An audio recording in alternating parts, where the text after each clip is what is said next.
I already did this once.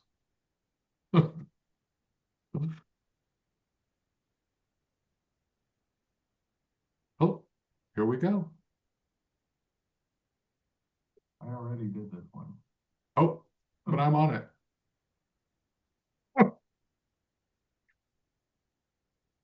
Oh, here we go. Oh, but I'm on it.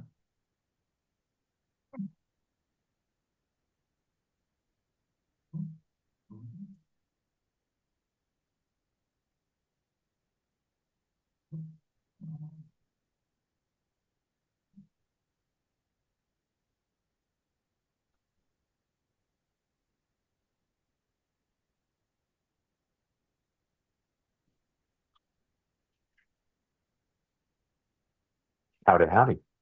Where are you? Oh, there you You may want to click the tab that says like my meeting or the one to the farthest left. are. Oh, there you You may want to click the tab that says like my meeting or the one to the farthest left. the Zoom workplace? Um, let's see. I'm not sure what it would say, but if you have multiple tabs up at the top of your Zoom screen. Also, did you want to do headphones and microphone? I can I hear know. myself coming out Yeah, of your I'm speakers. Not sure what it would say, but if you have multiple tabs up at the huh. top of your Zoom screen. Also, did you want to do headphones and microphone? I can I hear know. myself coming out Yeah, of your I'm not speakers. sure what it would. Is that okay? So I paused it. Is that my pausing my playback or is that pausing the show, the stream? I apologize. I actually don't know because I don't see the same things you do on your end. Yeah, I don't It know what looks I'm. like the stream is still going. Okay, okay, good because I don't want to watch it. I don't want it playing in our heads while we're going. Does that make sense? The looping, it was looping like three times. I Well, I mean, can it hear was like, myself on your end, but I'm not sure. okay, so off to another rocky start, everybody. But getting better. At least I'm understanding the vocabulary of what we're supposed to do here. So, welcome to Writing is Dangerous, Episode 2. I'm your host, Johnny Neill. Mr. I'm Kyle your Scott. co-host, Kyle Scott. Mr. Kyle Scott is our co-host and the heart and soul of this operation. He's keeping my blood flowing. Ah. Don't blame me for that. Oh, no, no. I'm grateful. There's no blame involved. It's all gratitude here, man. Um, just wanted to say, went to the Austin Film Festival this weekend and got to see my guru, JV Hart, give a really great presentation on the Hart Chart. He had zoomed in Dan Erickson, the creator and writer of Severance, and they used the Hart Chart to analyze the season 2 finale of Severance. And talk about a complicated uh, charting out that was because so many of the characters had two characters and they had to cross at different points and it was pretty fun. What was really fun about it was that Dan Erickson met JV at the Austin Film Festival 2 years ago and has been using the Heart Chart ever since. So Severance season 2 was created using the Heart Chart. That's pretty encouraging. So yeah, so let's get on it. How are you feeling, Kyle? Doing good. Watched some Twilight Zone today to get hyped for writing some Twilight Zone with you, pretty much. Yeah. So yeah, I'm in a good headspace. So I need to hit share here, right? So that's going to be my share screen. Sorry, the Hart chart. Let's see. All right. So let me make a little space. Okay. So first of all, I want to point out that your outline is a living document. The whole time you're writing, you should be updating your outline. This is what we'll create our outline with. Um, the big thing that I snapped to was that I wasn't living up to the principle of the Hart chart myself, even after giving the example that what the guy wanted in Get Out was to quit smoking. When I got here, who is what the main character and what do they want? I have that he's a protagonist, 37 to 40, white, news camera operator, and segment director. Joel wants to grow, but he doesn't quite know how. He lives with the love of his life, Zola, but he doesn't know how to proceed. What's wrong with me? What does he want? He wants to go cover the solar eclipse in Missouri.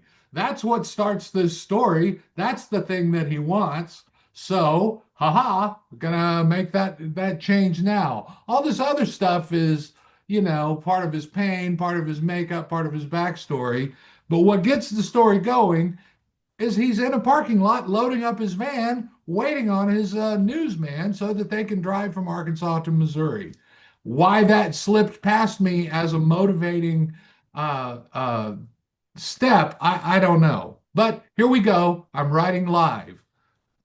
Joel, Does yes? so if Joel wants to cover the eclipse, does that mean he gets what he wants at the very beginning of the story?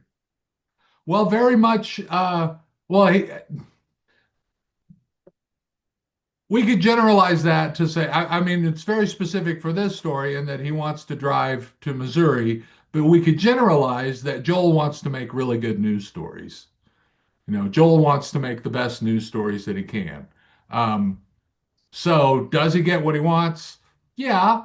But it wasn't necessarily what he needed because he was still feeling insecure towards Troy leaving, and the next guy leaving or the previous guy leaving. And so does he get what he needs? In the end, yeah, he gets his girlfriend. He finds what he needs in his woman instead of in his coworkers. This sense of a connection and a teamwork that he has with Troy, uh, he's able to transfer that by the end, or at least he's the beginning to transfer that by looking at the engagement rings. And then in the end credits, we have that uh, they're both wearing G-Shock watches at their wedding, and they're getting married with the engagement ring.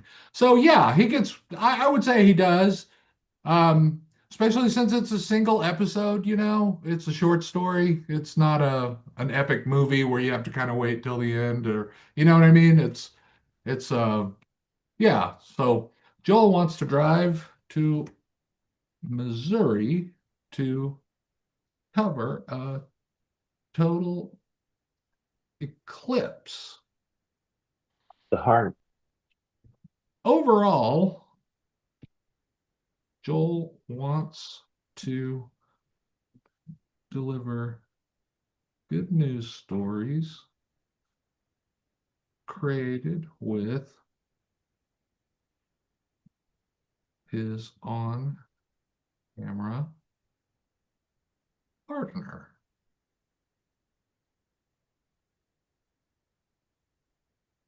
Now, I'm going to leave that in that Joel wants to grow, but he doesn't quite know it.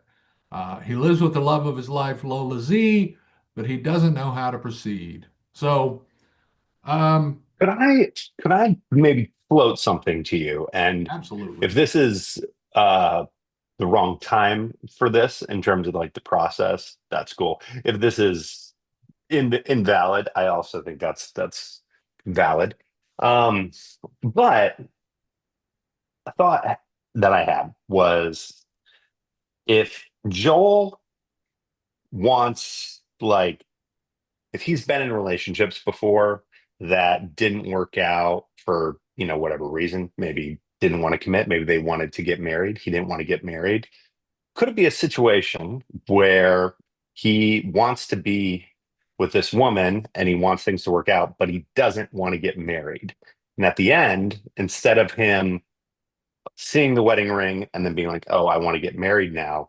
What if it was like these stories you hear where, somebody is pranked at a baseball game and their friend throws on the Jumbotron, hey, girlfriend, will you marry me? And now they're in a situation where it's like, oh, I didn't want to get married, but how can I tell this woman I have this wedding ring that fell into my hand after this, attempted robbery? And it's like now I'm kind of forced to get married because the thing I really want is to stay with her. And now the only way I can do that is by marrying her. Well, that's a complication. I that's not in the story. I mean, Well, that's we're another we're story. adapting it, right? That's well, I mean, we're basing it on the short story though. So that's a story element that is not in the story that we're basing it on. So Okay. this is an adaptation exercise. But if you want to draft a story like that, that's a good note for a future one.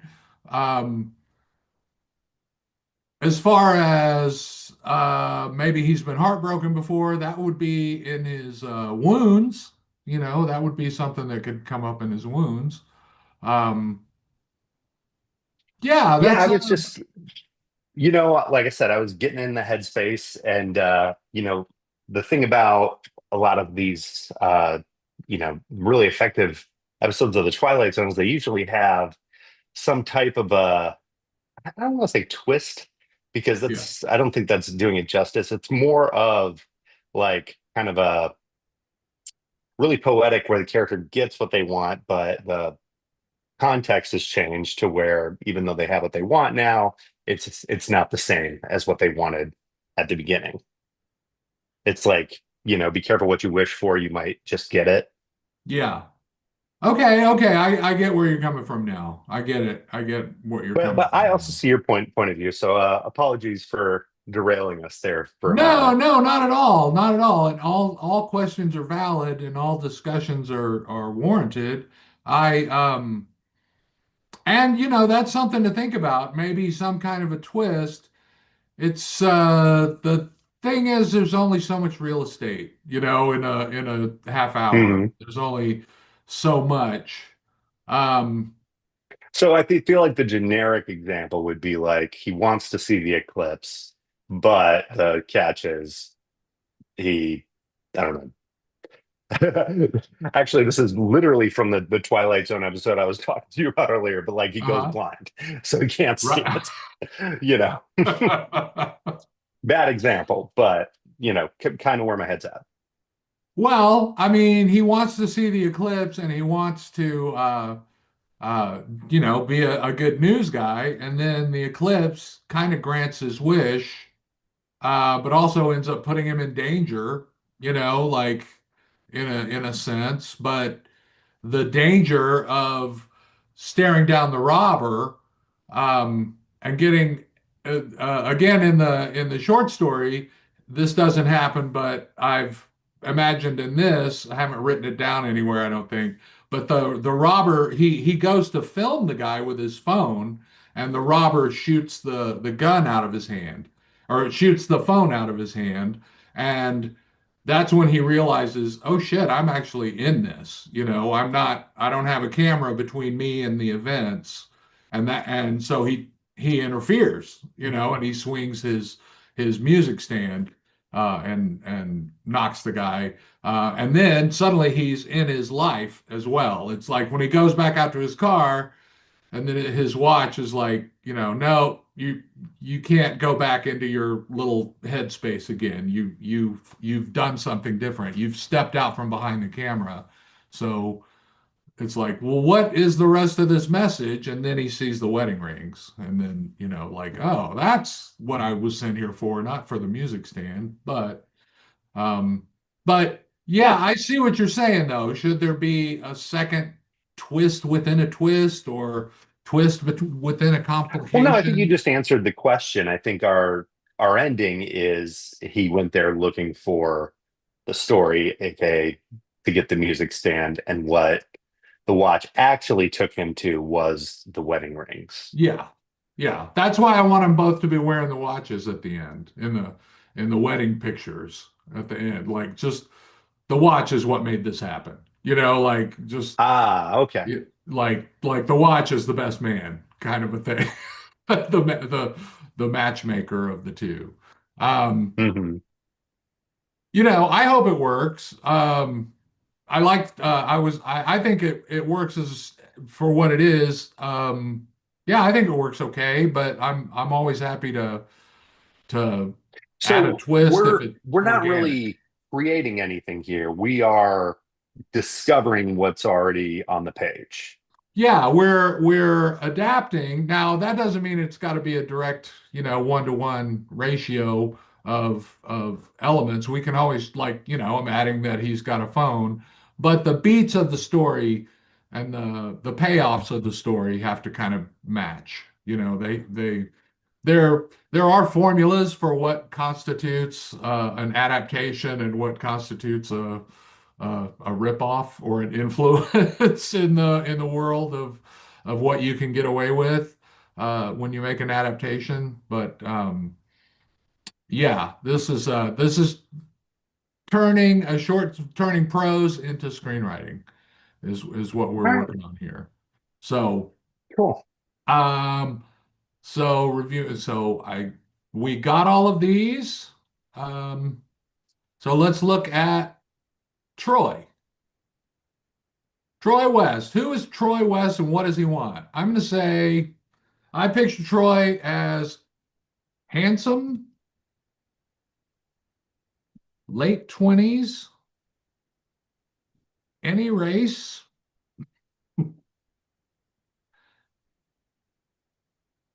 But no. We got enough of those. No, any race. Um, college boy, probably did theater, charismatic, career oriented, sees Arkansas as a good first assignment, good first contract. Okay. What do But they he want? wants the What do you big want? job. He wants to be a nationally known news figure. That's pretty basic. Handsome, late 20s, any race, college boy, probably did theater, charismatic, career oriented, sees Arkansas as a good first contract. He wants to be a nationally known news figure. Uh, I would like to add, he knows that he lucked out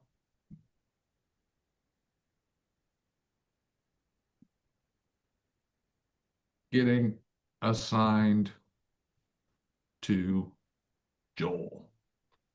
He knows that Joel is really good at his job and knows that Joel is molding him into a national newsman. Oh, actually, that could have been, let's say, look, what are the characters' relationships like? Let's put that, let's just repeat that here. Uh, Main characters. Describe your relation. What are the obstacles the main characters must encounter to overcome in order to get what they want? Uh, okay. I would say the main obstacle is that Fayetteville's kind of boring, right? Like the notion that he got two stories and he's eager to go do a total eclipse, and then the fact that it got regional coverage and it was the best coverage of the eclipse of all of the network, or, all of the stations in that area. So, Troy knows that he is lucky to have Joel as his segment director. Um, his obstacle to fame is that Arkansas news is kind of boring and low key. How about Fayetteville, Arkansas? Let's be specific.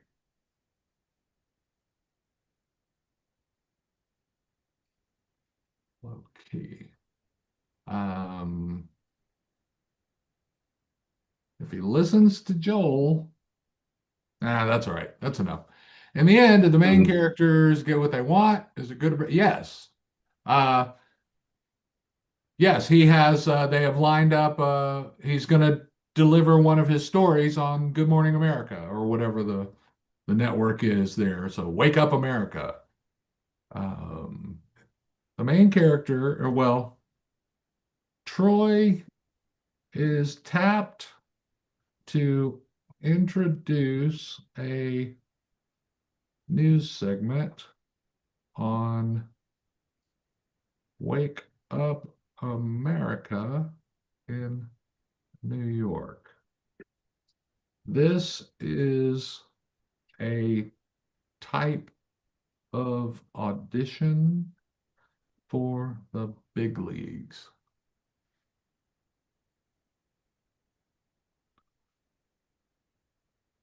Why does the audience care? You got anything to add to that, Kyle? What do you think of that? No, I think you nailed it. Okay. Why does the audience care? What makes us want to watch this character's journey? Um, I think that Troy's just a charismatic, he's easy to watch. Um, let's put it this way. Unoffensive. Inoffensive, Unoffensive? unoffensive. How about uh because Troy is kind of Joel's puppet. Troy is kind of Joel's mouthpiece and uh Joel is the manifestation of Joel's expression. You know what I mean? How would we say that? Joel is His success is directly linked to Joel's. that's great. Troy's success is directly linked to Joel's expertise and story craft.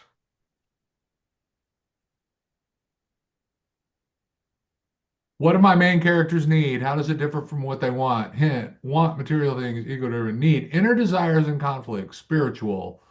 Um, I think that Troy needs attention, whether it's spiritual. Ooh. He needs Hmm. attention. He lives for it.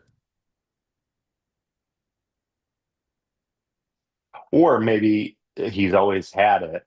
So whether he realizes it or not, to not have it would be devastating to him. Right. Think Like, of a hot girl who's never heard no. yeah, it's like pretty privilege. Hmm. His pretty privilege has always earned him attention and praise. Plus, he is good at making others feel good.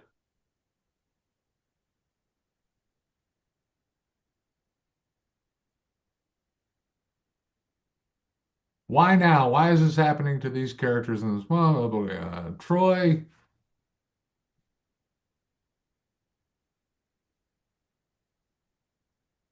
Troy is ready to move on. He has done his small town internship. That's not quite the right word. What do you call it when a doctor does a yeah, Residency?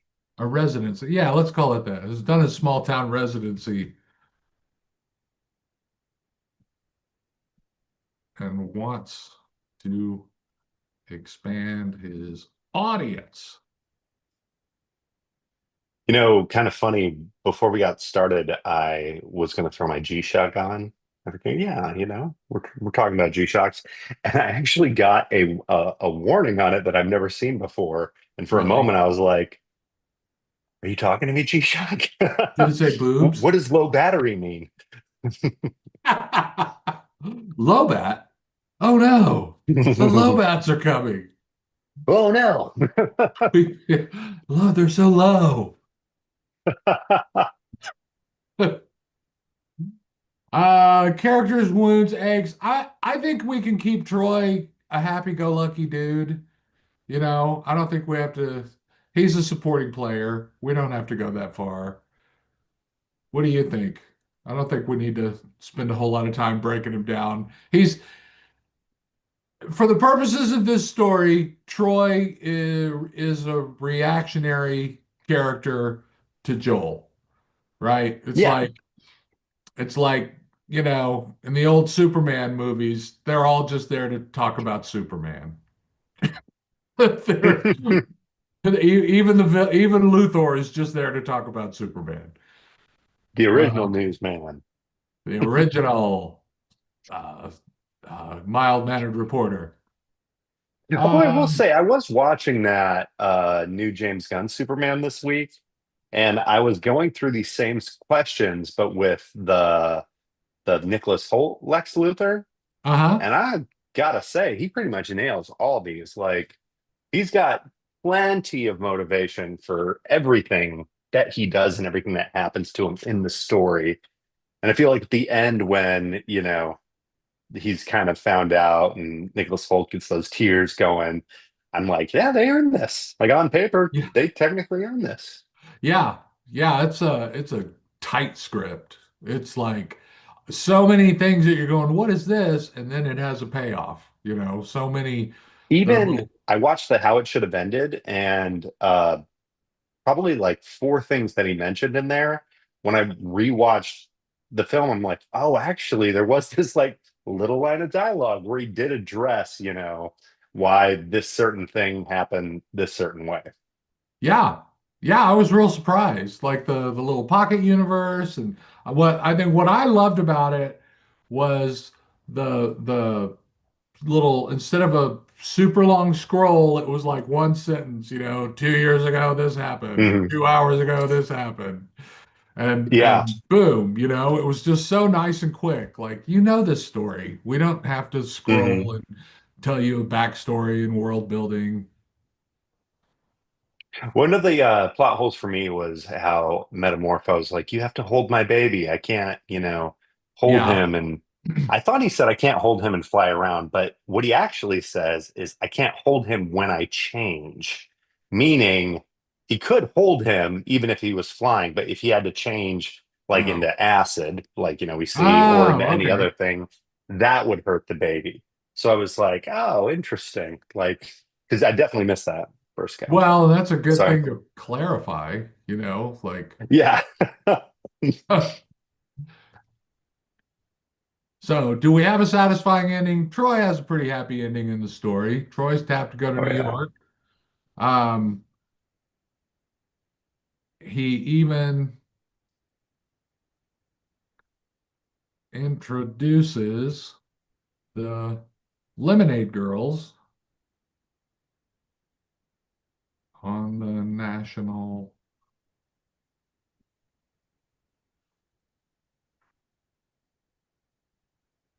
morning news. Okay.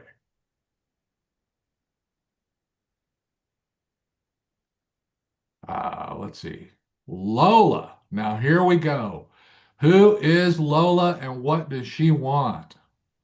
Okay. How'd you come up with that last name? There was somebody my daughter went to school with. That was their name. And I Wow. just always loved it. It was such a because their name, it was on the tennis they like sponsored. He was a realtor or something, and so he sponsored. Mhm. And so I would just see this big sign with the name Zigerlinski, and I just loved it. It was like that's a All name. your favorite letters from the alphabet. I know, right? It's like an eye chart. Lola Zigerlinski. It's just such a I don't know. I just like it. Um, With a name like that, she's dying to get married. Which is brings Lola, us to what she wants in this story, is to what change does that name. she want? Okay, Lola is a librarian at the University of Arkansas. My buddy's wife was a librarian, and I used to joke, does your wife dress up like a sexy businesswoman for you then? Did she tell you to get loud? At the University of Arkansas. Uh, she, what does she want? She, she wants Joel to commit, Live up to his potential? Ah,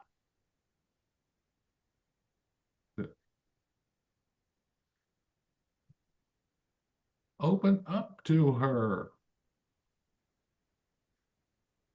Want see to, in himself what she sees in him. that's perfect. That is absolutely perfect, Kyle.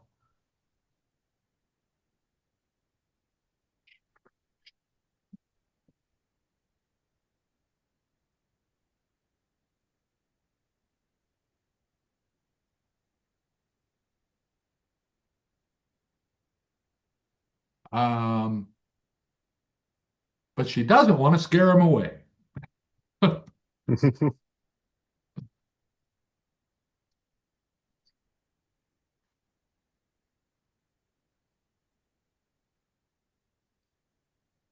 What are the characters' relationships like and the obstacles? Okay. Would this story be better if one of the stakes was whether or not, like that last sentence you wrote there, what if that is the case, but the audience doesn't know that? So one of the stakes for Joel is maybe she does want to go away, you know?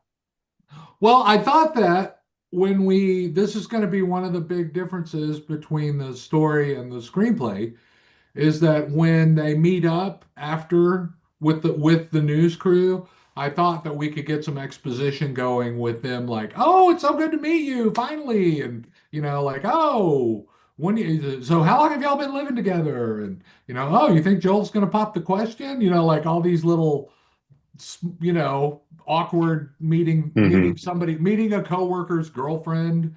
It's always a little, so do you watch the news? You must be really proud of Joel. You know what I mean? It's always so weird. Uh, it's all like you have to just jump in so hard right at the beginning, and it's like, can we just be organically get to know each other? Um, so it could be like, you could just the way she reacts is very, like you know what I mean? Like that'll be something we really examine in the dialogue when we get to the pages. But we will kind of put that in the outline when we get to the roadmap and say, discussion at the bar involves, talk of Joel and Lola, like so. The characters relate. Okay. She has lived with Joel. How many months? How many months should they have lived together? What's a good time? Months. Wow. Let's go What's a good years, amount of baby. what did you say? What? Years? I don't want it to How many be years? I don't want it to be a whole year, but how about coming up on a year? That Like is a that, good yeah. milestone. Yeah. Yeah, yeah. 11 months, 12 days. Oh, Well, you know that. she's lived with Joel for coming up on a year. Neither of them are getting any younger.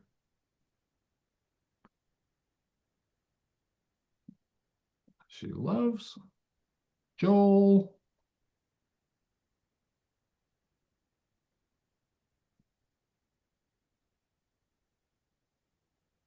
She, yeah, well, I already said she didn't want to scare him. Neither of them are getting any younger. She loves Joel. The obstacle is Joel's fear of abandonment keeps him from letting her in as much as she would like. How's that sound? I mean, I Sounds think good. that's kind of universal too, isn't it? Like, that's not hard to relate to. And what are the obstacles? Okay. Um,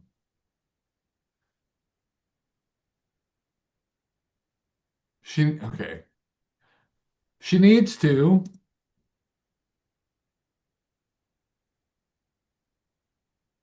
she needs to say what she wants, but that's scary. Okay. In the end, do the main characters, does she get what she wants? Uh, Joel, Joel is buying an engagement ring at the end of the story. So, presumably,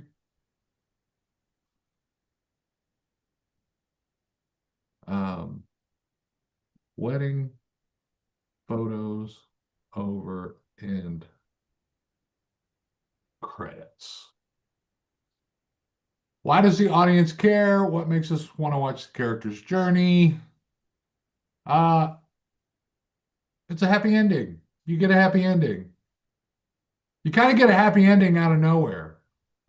You know, you think it's going in one direction and then that's where it goes. I think maybe that's the twist, is that you don't know that that's where this is going to go. That, you know, that he's looking at that he was sent there to look at wedding rings instead. Yeah.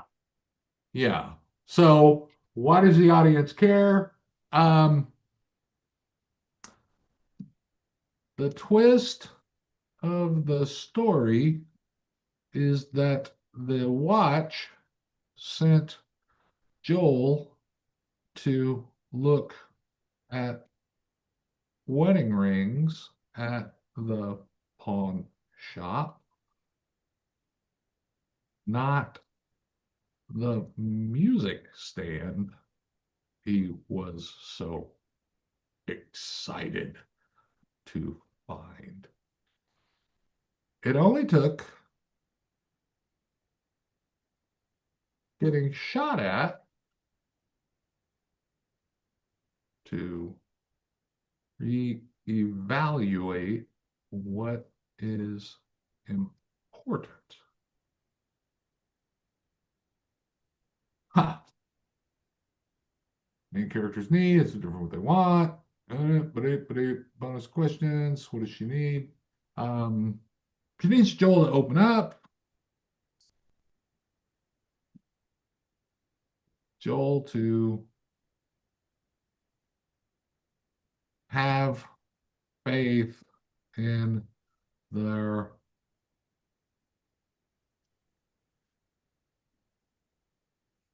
to see a future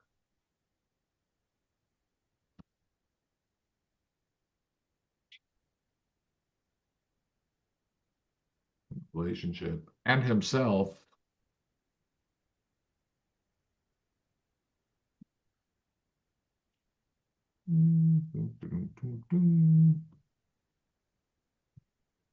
Why now? Because It's almost a year since they been together. A year.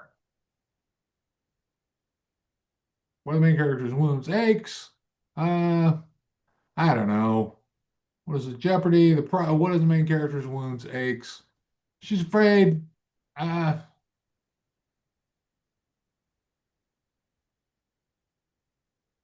fear that Joel won't step up. Maybe. What do you think? What do you think, Kyle? I think you got it figured out. Okay. Satisfying Well, ending. and kind of the way that she's written right now, a lot of this stuff here seems more so for questions for Joel. Like the stakes don't really get more complicated than what we've already laid out for her, correct? Yeah, right. Yeah, I think that the farther we get away from Joel, the fewer of these questions we have to answer for the other characters. Okay. Let me, I mean, let's just go through them real quick because, yeah, there might not be an answer, but, you okay. know, is there something that does change her actions earlier in the story? You know, Of Lola's? yeah, Okay. What are the main characters' wounds or aches? What are the flaws of the main characters? So, I would say well, she she doesn't hasn't. say what she wants. Okay, She is, that's a good one. yeah. Well, and like I said, we can just run through these. Um,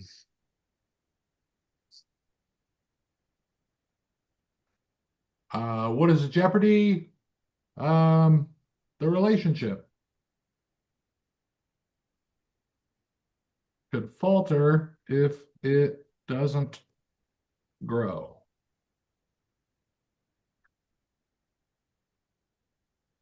would the price be having to move in with somebody else? Not being able to afford the rent on their place? Like, is there some type of something associated with their living situation that also creates some stakes, even if they're minor for her? Well, I kind of wanted to set it that they're not financially dependent on each other. They could both afford to live separate. They both have jobs, and it's a cheap place to live, but they couldn't buy a house, individually.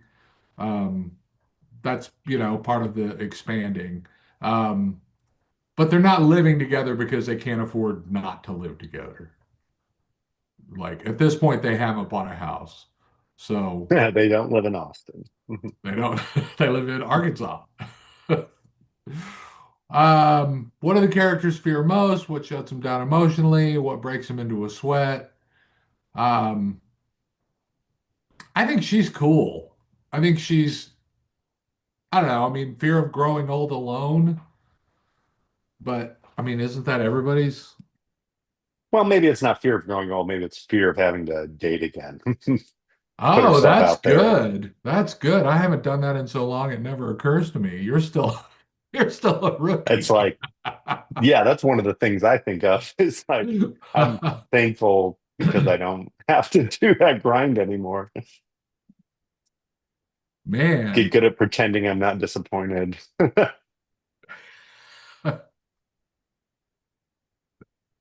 dating in Fayetteville.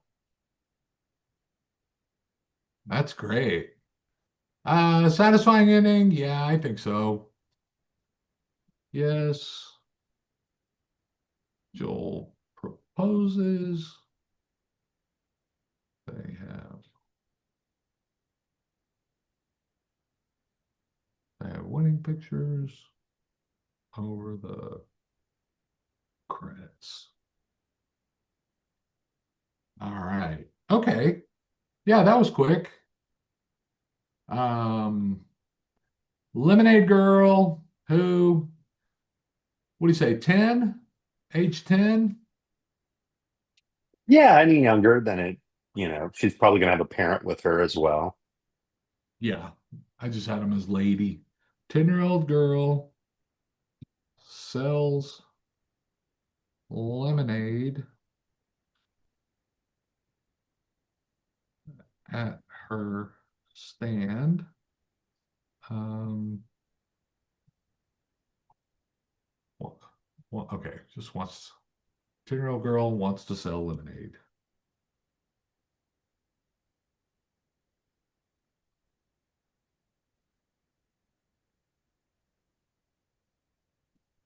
The neighbor called the cops. In the end, she ends up on the news and gets a trip to New York out of it.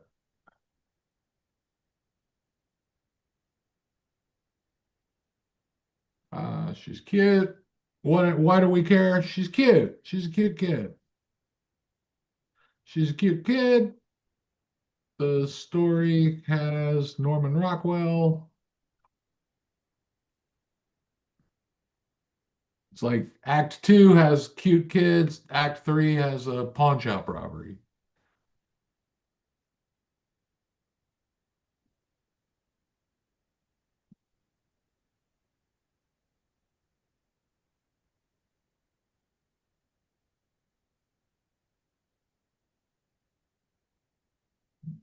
What do they need? They're fine. Why now? Characters' wounds or aches. What's in jeopardy? They don't know. They're fine. Yes, her story ends happily.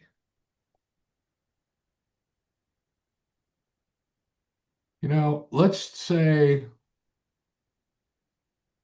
okay, and then Lemonade Girl 2, same as Lemonade Girl 1. There you go.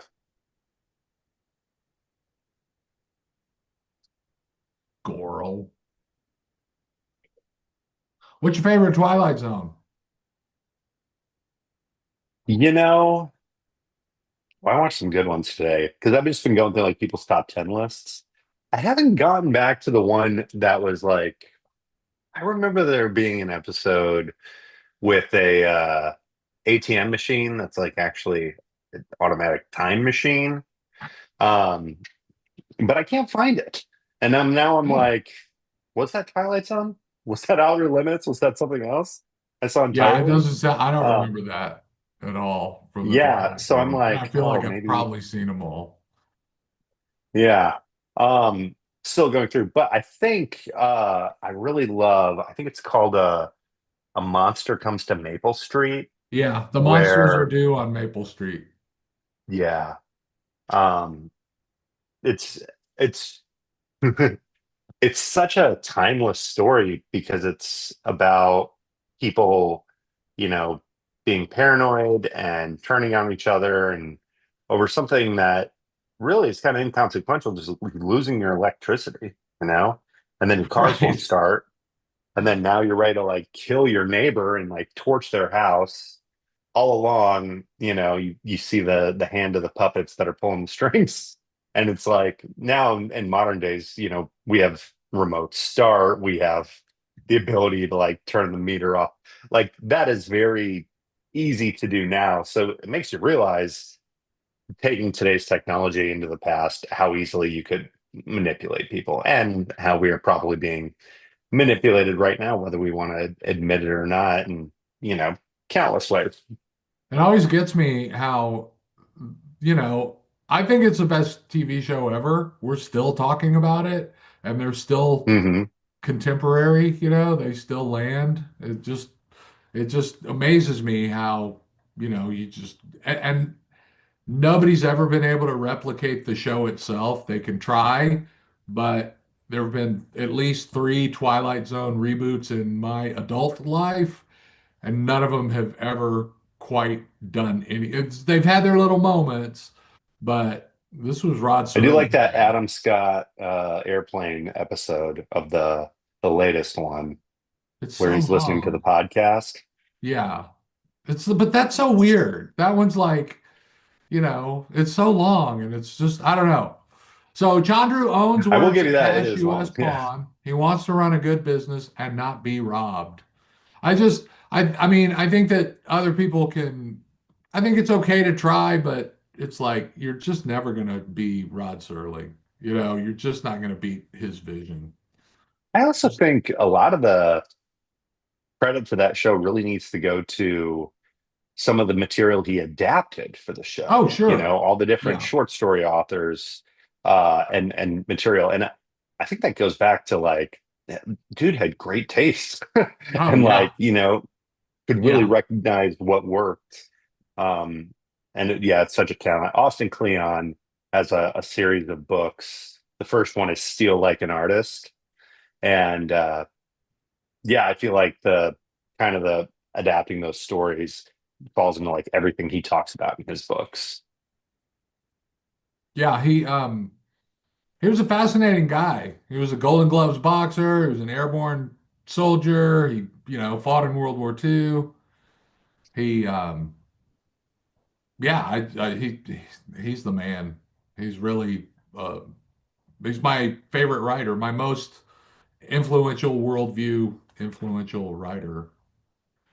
Character was I do voiced, love it though. You watch some of those episodes and it's like, meet Larry, 36. And I'm like, dude, Johnny looks younger than this guy. I Like, know they all what look the so old. hell? Everybody all there has bags Yeah. under their eyes. They're all like, "Oh, the war really took it out of me." They're all, Yeah. and they're like, "What Well, the hell's strap in. going Vietnam's on?" about to kick your ass. Uh, yeah. I like the one Smoking. where he does the Gig Young does the walk. I can't remember, a walk to Willoughby or something like that, where he walks and he sees himself as a kid and he's going, I hold on remember to that your one. Yeah. youth. And then he walks back um, and his dad is like, I believe you that you're my son, but you need to go back to your time. Like, I get it, but yeah, weird shit happens, but you can't mess with your younger self. And he just runs him off. Because what I really like about that one, watching it, I just watched it a couple years ago, and watching it as an older adult is like that could have all just been shit that played in his head as he walked through his town, as he walked through his childhood town. He's like, I remember when I was standing there. Wouldn't that be weird? Like it just is this kind of a little stoner walk. It doesn't have to be literal. And so many of them don't have to be literal. They just are like, yeah, this is just somebody freaking the fuck out. But my favorite one is the hitchhiker. That's still the scariest thing I've ever seen, where the woman is keeps seeing the same hitchhiker. That one still Yeah. just gives me a chill when I think about it.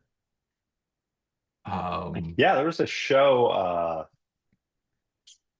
really good too. I didn't finish it, but where the family essentially gets caught in this weird purgatory type situation where no matter how much they drive, they keep driving through the same town. yeah. Do you remember what that was? I think it was on Mac, like Cinemax, or like one of the networks not everybody has. Here, Oh, I I'll know find the it one for that you. has Harold Perrineau from Lost. Yeah, I I think saw the so. first two seasons, but I don't have that channel, so I'm waiting for it to be on uh, Prime or Netflix or whatever. Hmm. So, yeah, it's one of them I don't have, and that was a I'll find the strange name real show. quick. Chandru is friendly. He learns his customers' names. Um, yeah, that's it. His name's Chandru. He works in a pawn shop.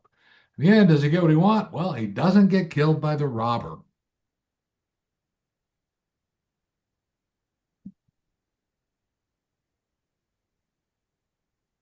Joel saves him, sort of,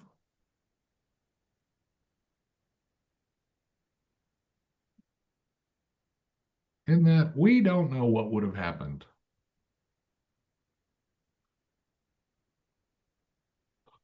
with the with the gunman. Aren't we glad he didn't kill? Aren't we glad he didn't kill Joel and Chandru?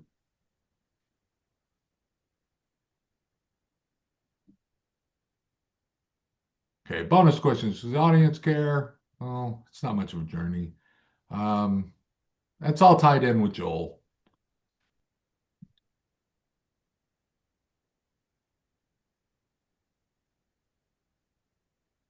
Why now? No man, was the jeopardy, the danger, getting shot, getting killed, satisfying ending. Yeah, okay. Um, Lady one, mother of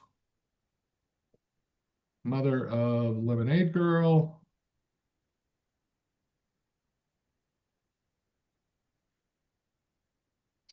Wants the neighbor to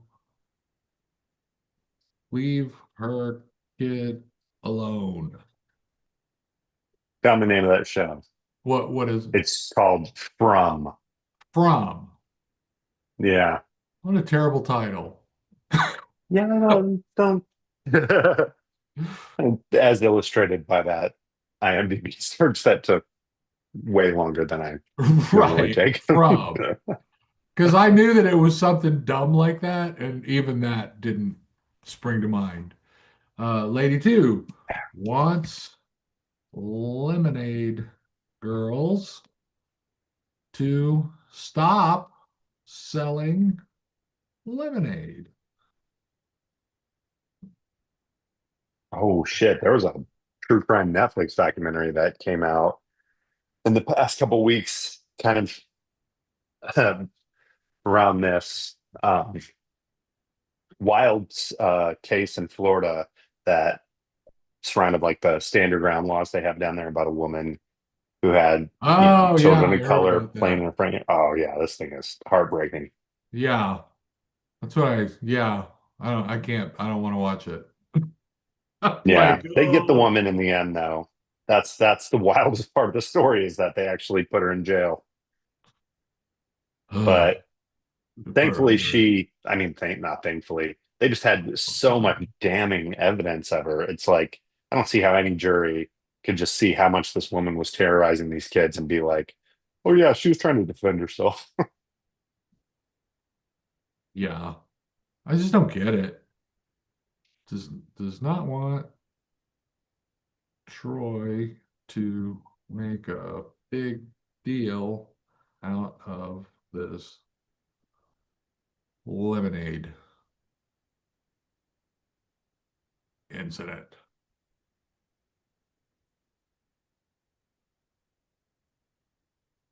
What are the characters' relationship? What are the obstacles? Um, he doesn't want to look like a dickhead cop on the news,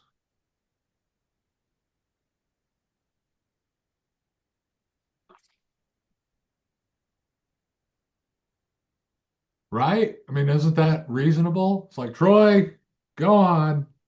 I don't want, you're gonna make me the bad guy. There's no part of this story where the cop isn't the bad guy, right? That'd be a good line for him to say, something like that.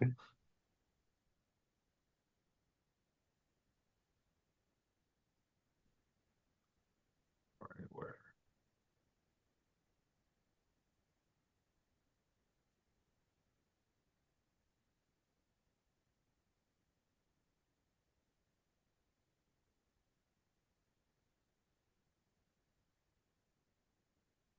I will be right back. One. Okay.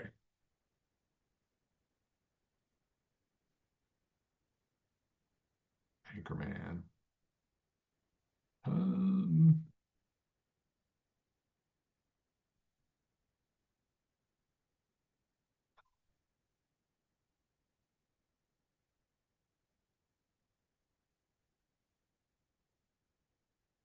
Village.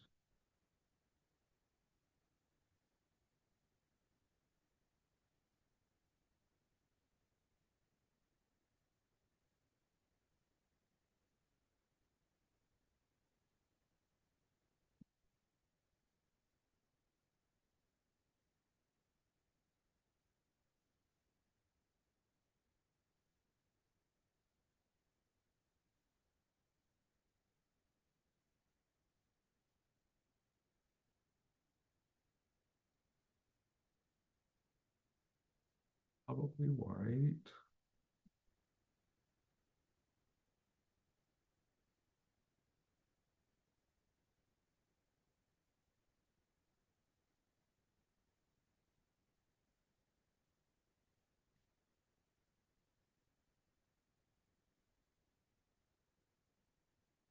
Celebrity bearing.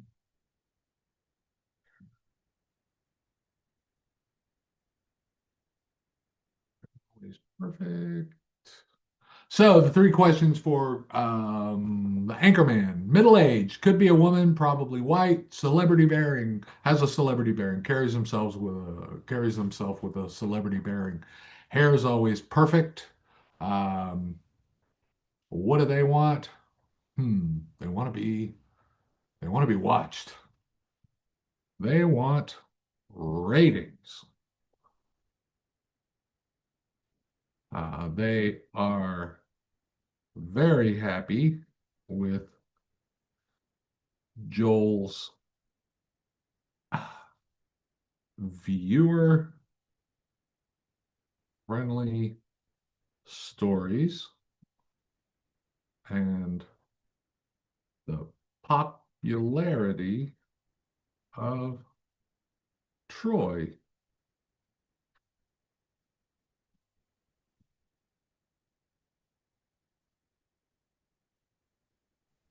Uh,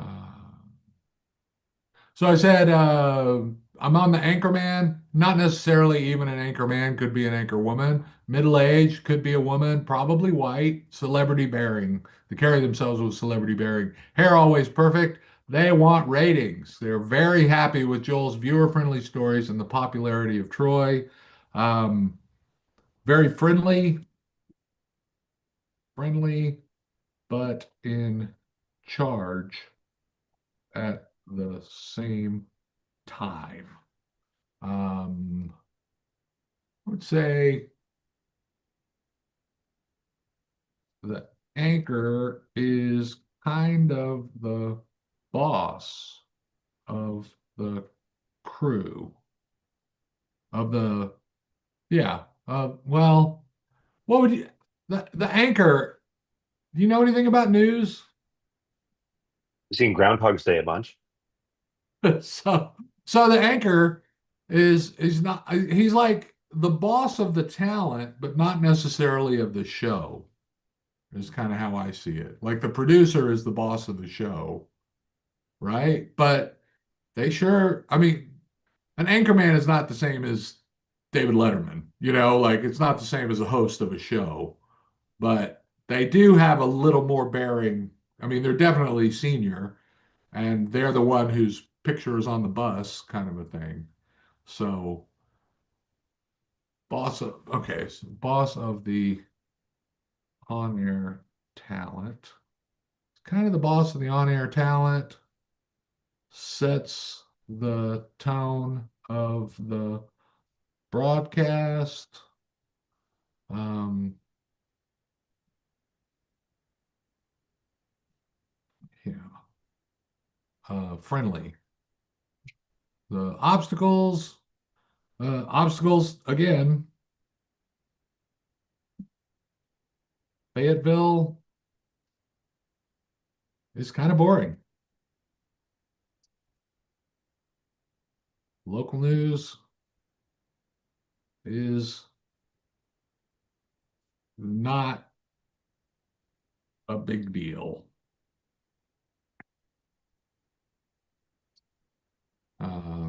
They get what they want. Yeah, they get invited. How about they marry they do the wedding ceremony.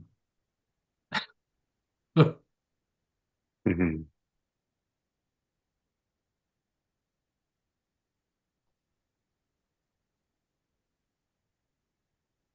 Pictures at the end. I think I don't think we need to go into detail on this too much. Um, Weatherman, similar to the Anchorman,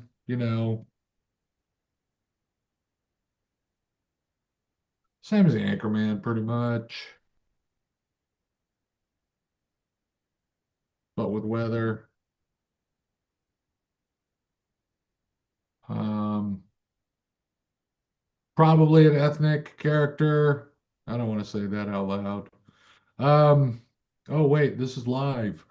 Uh, let's see. Um, I'm just gonna glaze through these guys. Sportscaster, jock, middle-aged jock, middle-aged jock, uh, local celebrity, local celebrity. Um,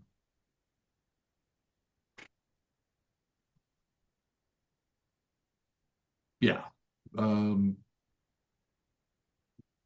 their lines are at the happy hour after the eclipse.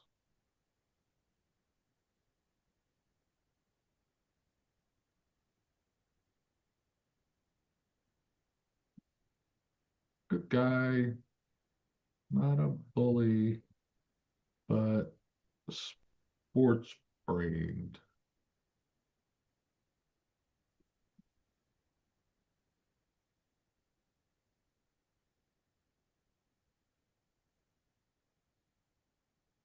Okay. And then studio crew one, um, cameraman, studio cameraman, studio cameraman wants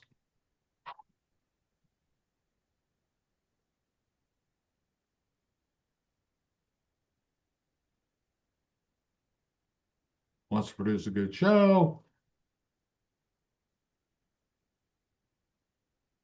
I'm live. Uh, uh, that's, and then studio crew two, boom mic. I don't know what, just a crew member, another cameraman,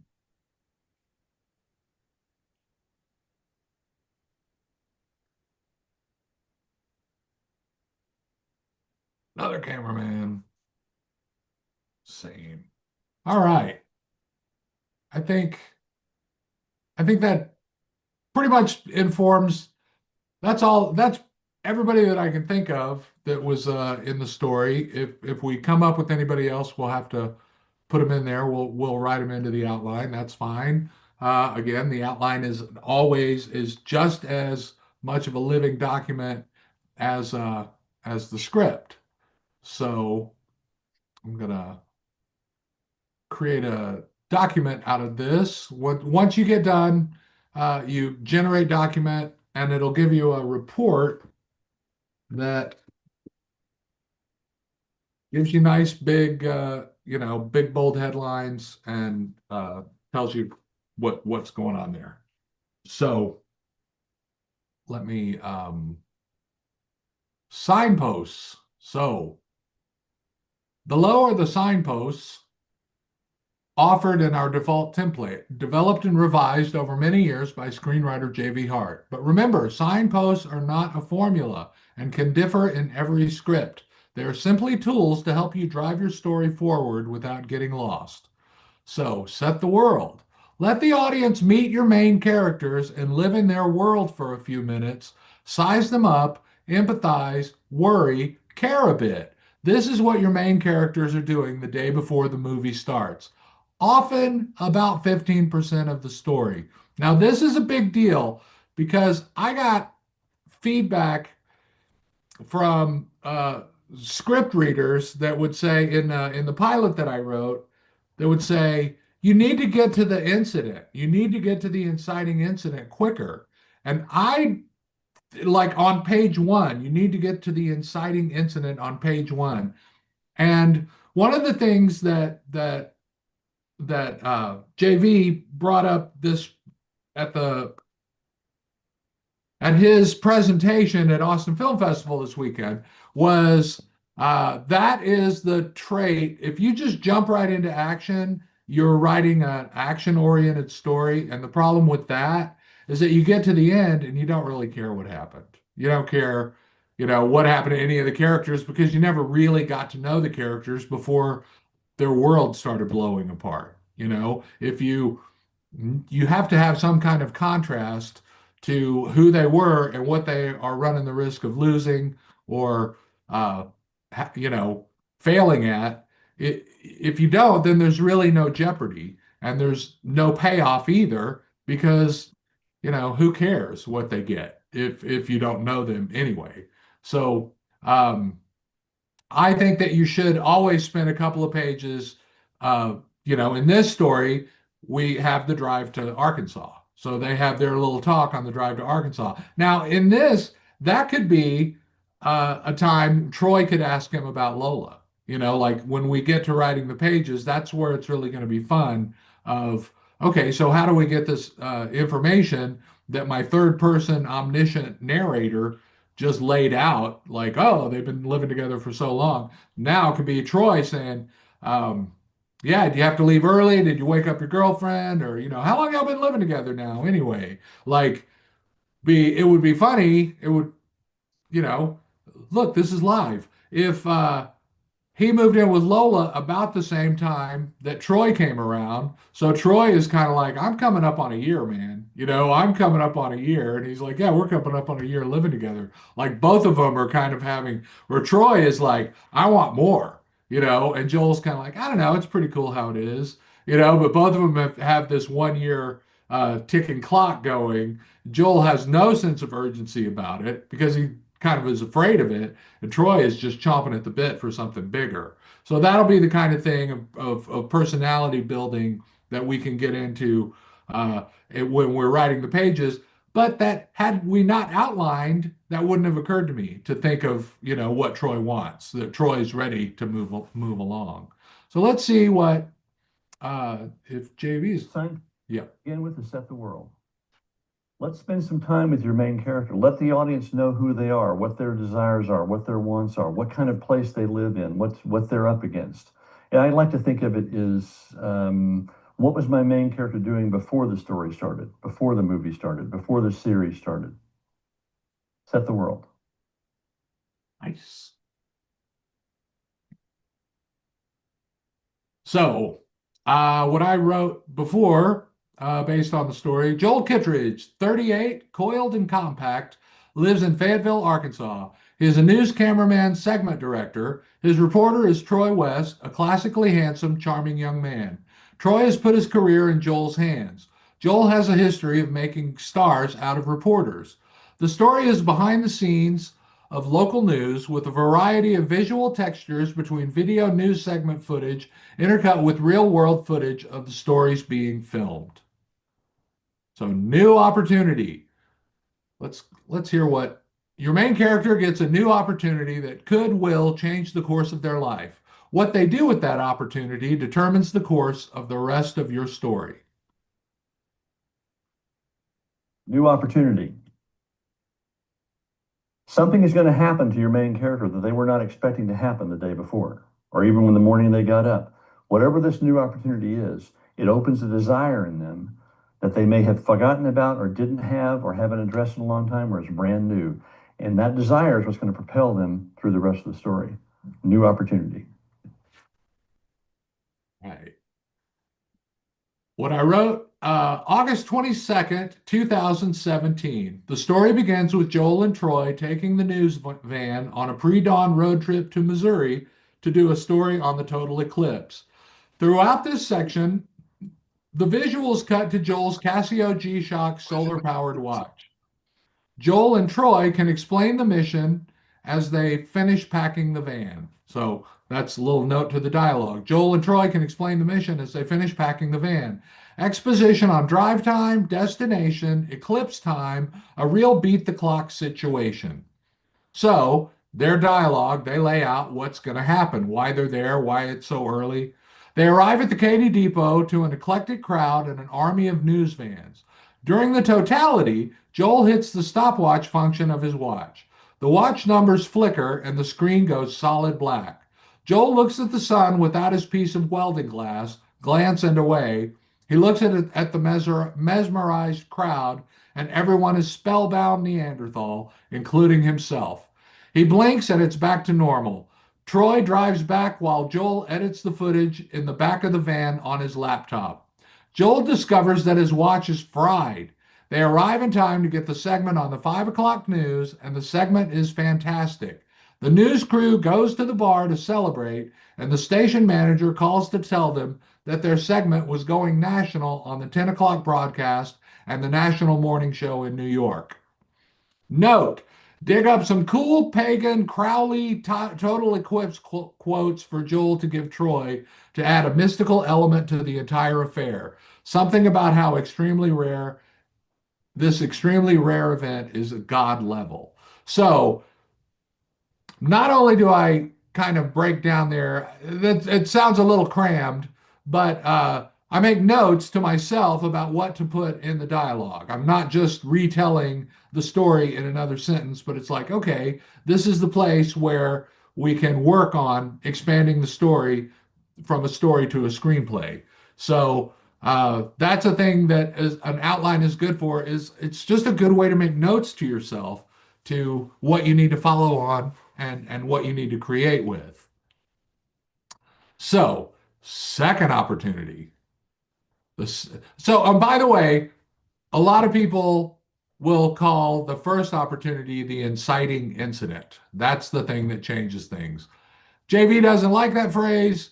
I'm kind of on the fence about it because I understand his point, but um, uh, he just doesn't like it. He feels that it's putting all your eggs in one basket instead of having uh, opportunities come up along the storyline. The second opportunity and what the main character does with the opportunity and the consequences of that opportunity put the character in motion in pursuit of a new direction or new journey to achieve and obtain what the main character wants and needs. So, what I can take that to mean is the first opportunity is the trip itself. The second opportunity is the kind of supernatural thing that is a result of that trip.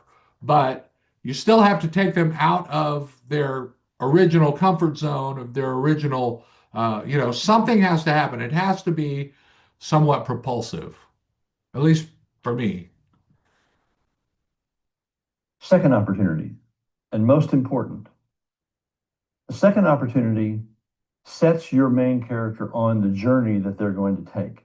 It's going to drive the rest of the story, pursuing what they want. Second opportunity. Visible, tangible goal. This is the most important thing. Personal growth, overall goal, personal growth. See, this is once again, uh, the visible, tangible goal was to cover the news story. That's it. Visible, tangible goal. VTB to make the news interesting. Yeah, let's just leave it at that. Overall goal, personal growth. Joel sees the world through the viewfinder or the screen. Years have passed underfoot as Joel's talent as a cameraman segment director has made national stars out of the field reporters he has put on screen. Joel feels a sense of frustration from his girlfriend Lola. She has moved in with him, but Joel is resistant to opening up. How do I make that a visual signal? Would it just be the dialogue with him and Troy? I mean, how would you express that? How would you express somebody afraid to move forward in a relationship or afraid to open up in a relationship? Sending a call to voicemail is something that I feel like sometimes happens when you're like, unsure. And maybe in the moment you tell yourself, like, oh, I'll just get to that later, but it could be indicative of something bigger. If you're looking for a subtle way of doing it, I think, you know, covering that in the van while they're talking about the situation is also a way to do it. Like, I like that idea of a voicemail? That's something I never would have thought Well, of. not a voicemail, but it's the whole idea of he can take the call, but he chooses, I'll call her back. Oh, Okay. Yeah. Okay. I mean, maybe Yeah. even Troy says, "Oh, you can take that." Oh no, I'll call her back. That's good. That's good. Prefers phone tag to answering a call in real time. That's good. It's also kind of she's calling him, knows he's on the road, and he hits it to go to voicemail. He doesn't want to talk in front of Troy, and he doesn't want her mixing with work. Like, you know, Yeah. that's these are two separate things. So, um, which, okay, Joel is confident at work, and this is contrasted by how he lacks confidence or vision regarding his relationship with Lola. He's new at it. He doesn't have experience and he doesn't understand that you have to learn this stuff.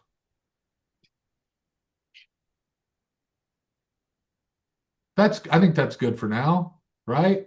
I mean, visible, tangible Yeah. goal is to make the news interesting, So every day he gets up and that's his daily goal. Progress. Your main character makes progress toward the visible, tangible goal and deals with obstacles, characters, conflicts encountered that complicate the journey. Progress.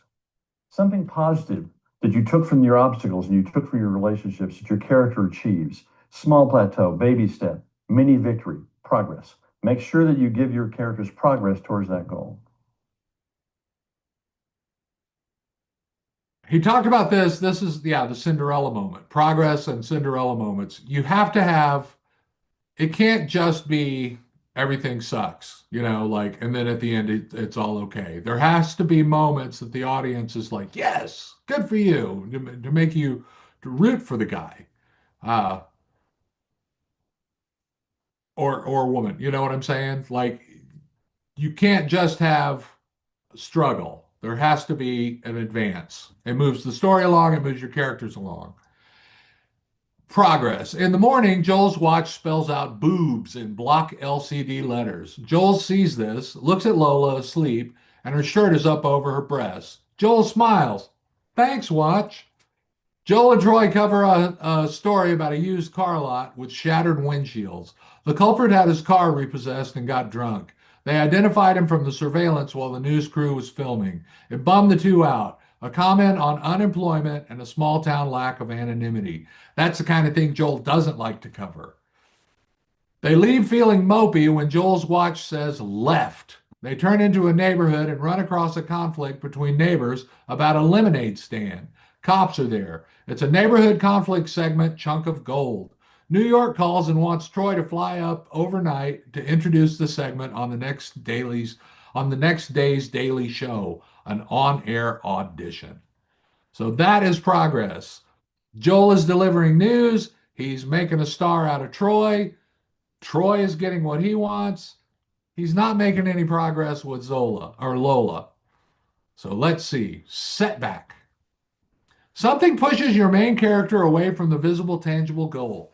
Progress and setbacks are a series of mini defeats or minor victories. Conflict and consequence come with the decisions your main character makes that drive the story.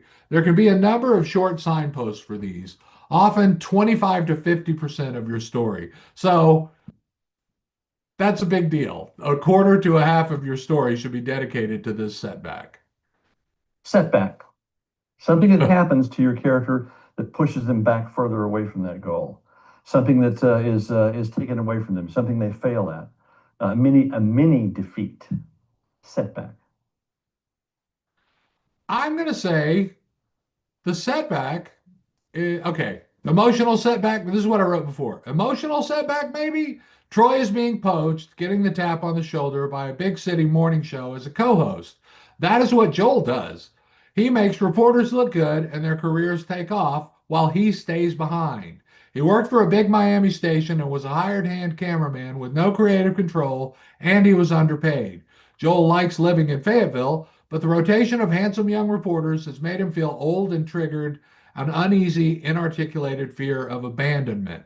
So the setback is good news for Troy, but it triggers Joel into feeling abandoned. The setback in his case is that he steers into it. He steers into that skid by going to the pawn shop, by doing his normal Saturday morning routine. Instead of leaning into his relationship, he retreats from it because he's afraid it's gonna. He doesn't even quite realize that that's what he's afraid of, but he's afraid that if he leaves me, she's gonna leave me because that's what people do. Um, yeah, so there's that. Cinderella moment. This gives the main character a deserved moment of success in their struggle and empowers them to reach the top of the mountain. These moments typically occur more than once in your narrative. Cinderella moment. Very, very special moment that was created out of a different kind of need. In the Cinderella story, there's a moment where Cinderella sees herself in the gown and sees her coach the fairy godmother gave her. And it's a little bit of a spotlight before she gets to the top of the mountain or after she gets to the top of the mountain. Find a way to give your main character a grace note or a pat on the back or a little dance in the spotlight. Cinderella moment. You can use more than one. You can put them anywhere you want, but it's important that we have Cinderella moments. Okay, now what did I write before?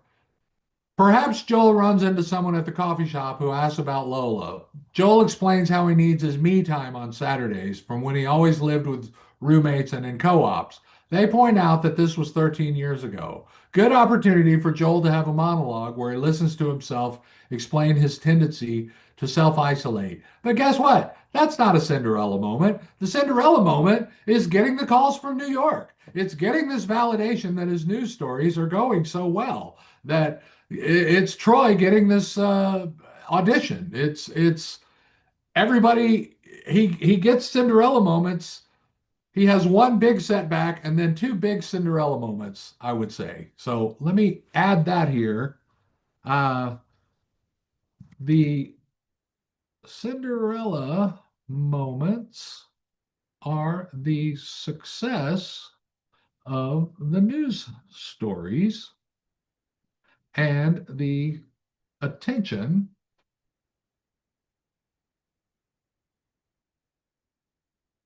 they bring to Troy.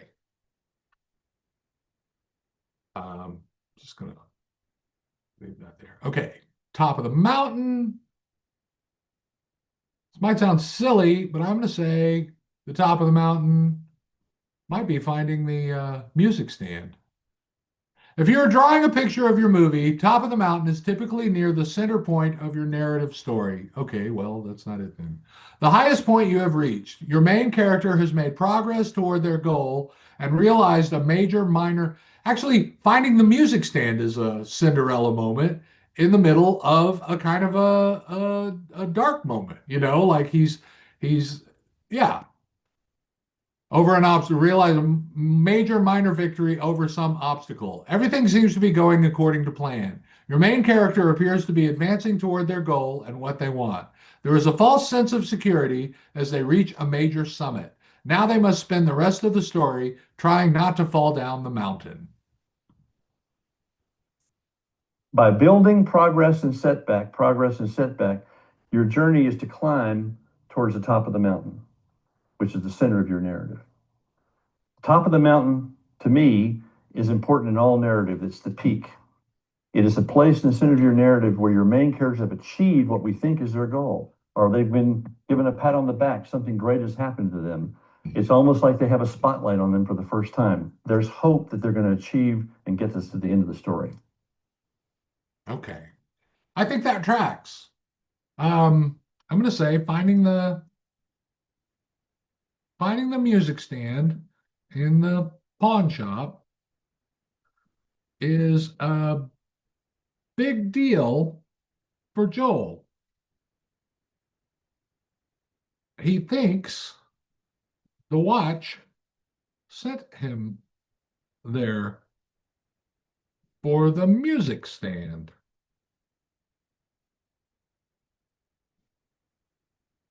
This is in contrast to wondering why he can't hang out with Lola on Saturday mornings comfortably.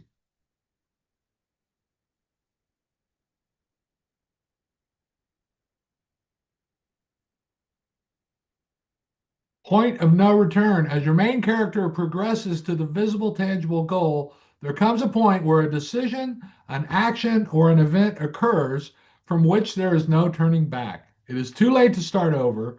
What has happened cannot be undone or changed. The main character must continue toward the visible, tangible goal, often the 50 to 60% mark of your story. Point of no return. Now we're getting serious. Once you've passed the top of the mountain, once you've achieved that goal, the rest of the narrative is going to pull you down through the point of no return. Point of no return is irrevocable. It cannot be undone. It's something that's happened, knowledge that's been learned by your main character, a decision's been made, the consequence of a decision has been made that cannot be undone. You can't go back to the beginning and start over. Point of no return.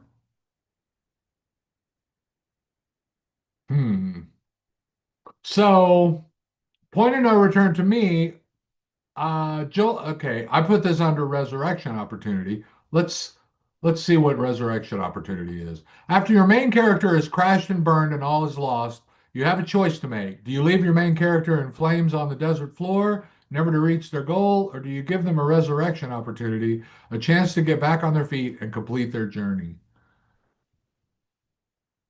Resurrection opportunity. What do we mean by resurrection opportunity? We've left our main characters in disaster. All is lost. How are we going to get them back up on their feet and get them back on their journey to reach the end? A resurrection opportunity comes from another character, an opportunity we've forgotten about, a storyline that has been woven in through the story. It doesn't necessarily come from your main character. It's not about being a He-Man. It's about getting an opportunity from some other source and resurrecting yourself so you get back on your journey. Resurrection opportunity. Okay, that clarified a lot. So I'm going to say point of no return. Joel walks up on a robbery.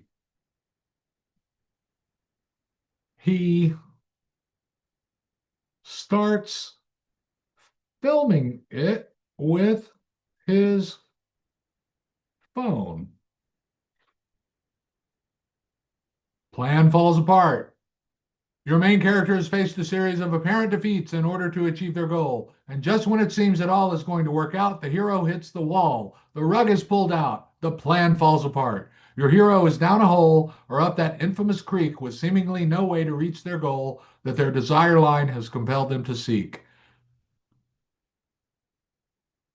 The plan falls apart. Disaster. All is lost. The hero hits the wall. You can make up your own worst title for this signpost. The point of no return sets up a very steep fall and crash and burn where everything is taken away from your main character at the end of Act 2. There's no hope. All is lost. We have no idea how they're ever going to resurrect themselves from this moment and achieve their goal. Disaster. Plan falls apart. Okay, plan falls apart. The robber shoots at Joel, hitting his phone and shattering a mirror. Uh, resurrection opportunity. Aha. Now, remember, he said this could come from another character that helps out. The other character is going to be the watch. The watch starts, the watch alarm starts beeping and distracts the robber. Joel swings his music stand against the robber's head. Chandru jumps in with a bat.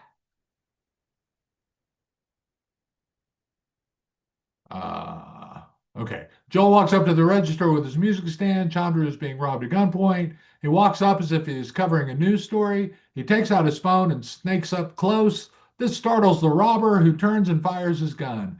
He misses Joel, but hit the big Budweiser bar mirror. The shock of how loud the gun inside the store brings pause. Conflict resolution. Okay. Does your main character get what they want or not? Is it good or bad for them? Did they reach the visible, tangible goal? This section should address how your main character comes to grips with their nemesis, their growth through the previous structure, signposts, or lack of growth will determine whether or not they can successfully neutralize the nemesis and if they get what they want or get what they need or both. Conflict resolution. Your story and your characters have been through a series of obstacles and relationships and confrontations and consequences of their decisions. In the conflict resolution, you find a way to solve all of those problems, or at least wrap them up or put a finish on them. Conflict resolution. Resolve your conflicts, resolve your subplots, resolve your subtext, resolve those B characters. Conflict resolution. Yes. Okay.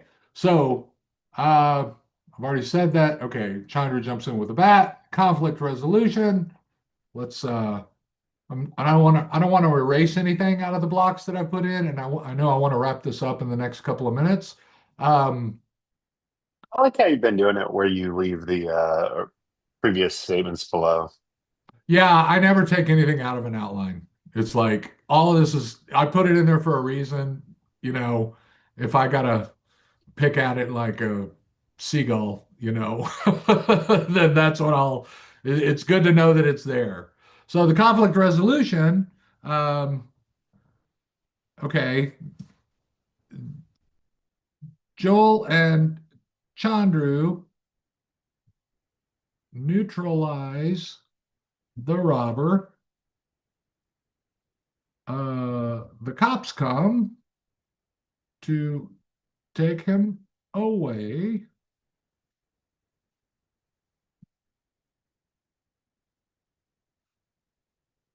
Joel sees the the trays of engagement and wedding rings, and feels okay.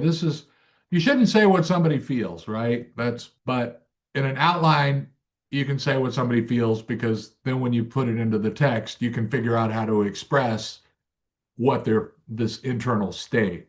So, and so Joel sees the trays of engagement and wedding rings and asks to uh, buy one, or whatever, however that would be phrased. Okay, Joel. When Joel was shot at,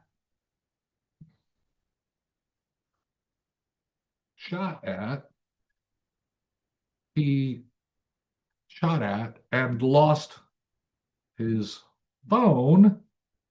He stepped into his life instead of watching it through a screen. Now, see, this is something that we might need to expand earlier is to point out like that could be a thing like, you're really here. You're not just watching this relationship like it's a movie or a news story. We're actually in this, and then so that him getting his phone shot is like, oh shit, I'm actually in this. And so he, throws himself into the story. Uh, Hitting the robber is an involvement, not just witnessing. Satisfying ending. How do you want your audience to feel at the end? And have you delivered a satisfying ending that has been earned and properly anticipated? Satisfying ending. Not a good ending, not a happy ending, not a sad ending, not a bad ending, not a right ending, not a wrong ending, but a satisfying ending. Meaning, have I earned the ending that I'm delivering to my audience? Is my audience satisfied with the ending I'm giving them? Does it complete this experience for them? Does it complete my story and complete my character's journey? Satisfying ending. Joel buys an engagement ring. Boom. I think it's a satisfying ending. Over the credits are wedding photos of Joel and Lola and the cast. Lola also wears wears a solar powered G-Shock as a symbol of communications between the two of them. So you know how if this story was all about a dog instead of a watch that was leading him to these, stories. In the end, when the dog is the best man at the wedding, the whole payoff would be there'd be like a lady dog that Right. Yeah. so it would be funny. I know we didn't really do any character beats for the watch itself, but if the watch is really trying To have to like to have meet like the both pink watches have G-Shock. they both Uh-huh. smile. Like they you see their hands hold it, but like maybe he's left-handed and he wears this watch on his right hand, and you see him hold hands, and then you close in and both of the watches have the smiles. His watch says boobs and the other watch says pig. Little pet names. All Yeah. right, man, we did it. We got through the Fantastic. signposts. We got all the way through both characters and signposts. Next week we'll do the chart and kind of lay it out, and we'll figure out, what. Yeah, well, next week we'll do the chart. I kind of need to go over the chart uh, on my own first to kind of familiarize myself with it again. It's been a while since I've taken it beyond just asking these questions. So Yeah. yeah, man. I'm going to expand this and I'm going to stop the share and say, um, all right. So I guess that's it. We'll be next week. Thanks. Anything you want to throw in here? I know we're really we've been in it for 2 hours. Hey, Any we got I think we got a lot done. I think we did too. And I think it's going to move. Thanks everybody that's watching for bearing with us. The outlining part is the making of the block of marble, and that usually takes a geological action, and so it only took us a few hours of pecking around. So next week we'll get the story charted out, and you can get a sense of how the Hart chart gives you a visual to follow. And yeah, I hope you're watching. And if you are, comment if you and just reach out if you're into it. Um, yeah, man. Great to see you, Kyle. And Same. we'll see y'all next week. See you then.